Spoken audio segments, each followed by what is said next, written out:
السلام عليكم ورحمة الله وبركاته، اللهم صل وسلم وبارك على سيدنا محمد وعلى آل سيدنا محمد. خواتي نتمنى تكونوا بخير وعلى خير وفي أحسن الأحوال إن شاء الله. وانتم تشاهدوا فيديو اليوم، كنرحب بكل المشتركين اللي انضموا للقناة جداد وكذلك الموجودون في القناة. ألف مرحبا بكم. اليوم غادي نشارك معكم الطريقة ديالي في تحضير الطاجين بالخضر بدون لحوم.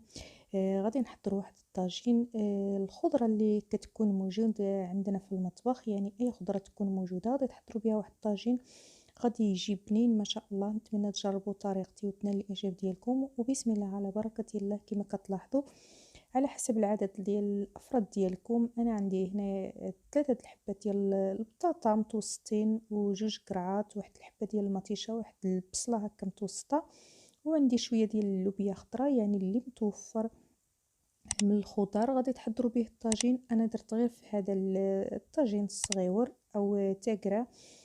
غادي نقطع هاد البصله دوائر، غادي نفرشها في قاع الطاجين هكا باش الطاجين ديالنا ما يتحرقش. كيعجبني نحضر الطاجين في هذا يعني كتكون فيه شويه هكا ديال المرقه، ماشي بحال الطاجين الاخر كيجي ناشف تماما. غادي نسبق اللوبيا هي الاول لانها كتاخذ الطياب، كنفرش هكا لتحت، ومن بعد كندير البطاطا من الجوانب. يعني هاد الطاجين هذاك يعني ساهل ودغيا كيوجد. كنقطع الخضره هكا يعني الحجم الصغير، ما كنقطعش يعني غليظ باش تدي الوقت في الطياب. وكنحاول نستف هكا البطاطا بهاد الطريقه هذه، وقفتها مع الجوانب. وكذلك غادي نستف هاد الحبة ديال الطماطم، قسمتها على جوج وكنقطعها نصف دوائر، كنفرشها هكا مع الجوانب كامل، ندورها مع الجناب هكا بهاد الطريقة. تعطي لنا ديك الحموضة في الطاجين، ديك البنة ديال المطيشة. وغادي نضيف كذلك القرع من الفوق او الكورجيت.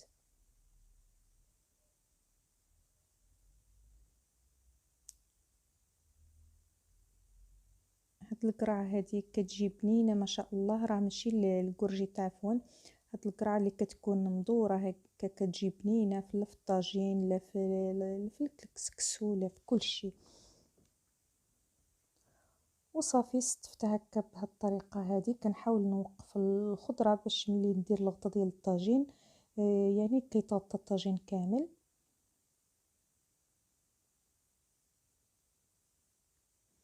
وصافي غادي نرش هكا الربيع او القزبر والمعدنوس من الفوق.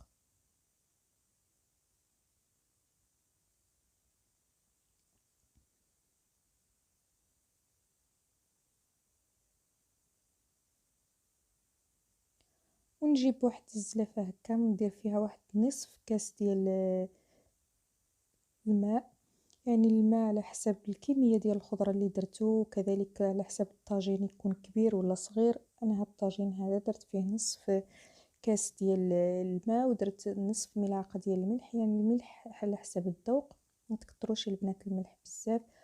وعندي كذلك ما كنكترش ملي كندير الطاجين ديال الخضره، كنحاول هكا باش تبقى الخضره محافظه على النكهه ديالها، ما نكترش العطريه.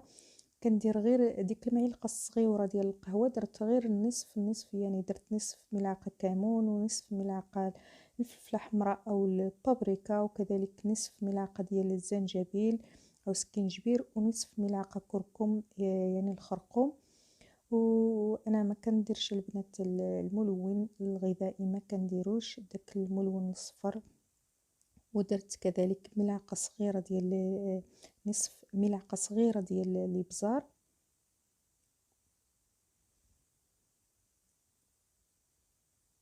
وكنحاول نسقي كما كتشوفوا ديك الملحه مازال ما دابتش، راه من بعد غادي تذوب يعني من داك البخار. وملي كيطيب الطاجين كذلك كنهزو المرقه ونبقاو نديرو من الفوق.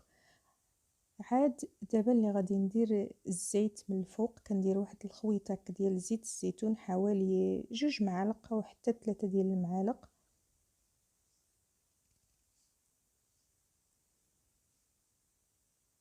درت حتى هكا الفلفل الحار،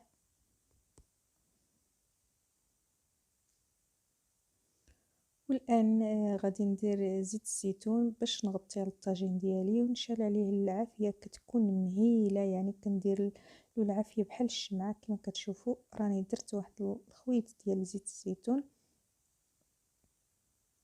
ونغطي على الطاجين ديالي ونخليه يطيب على خاطرو، يعني درت له العافية بحال الشمعة، يعني كنديرو النار قليلة ونخليه يطيب على خاطرو وصافي. مرة كنرجع عنده كما كتشوفوا وكنهز ديك المرقة هكا بالمعلقة وكنحاول نسقي كامل ديك الخضرة. كنهز هكا المرقة وكنسقي ديك الخضرة باش تشرب لينا ديك البنة ديال العطرية، وكذلك غادي تطيب وتاخد كامل لون واحد كما كتشوفوا. كل مرة كنرجع عنده حتى يطيب. صافي بهاد الطريقة هذه.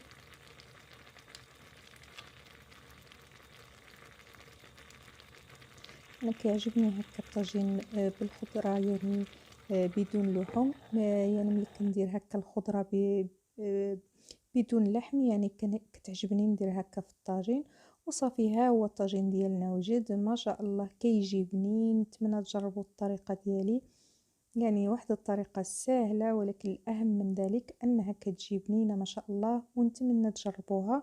نال الاعجاب ديالكم، والى عجبتكم طريقتي شاركوها مع الصديقات والاخوات ديالكم. وجزاكم الله خيرا على المشاهده للفيديو الاخير، ودمتم في رعايه الله وحفظه، والى فيديو قادم ان شاء الله، والسلام عليكم ورحمه الله وبركاته.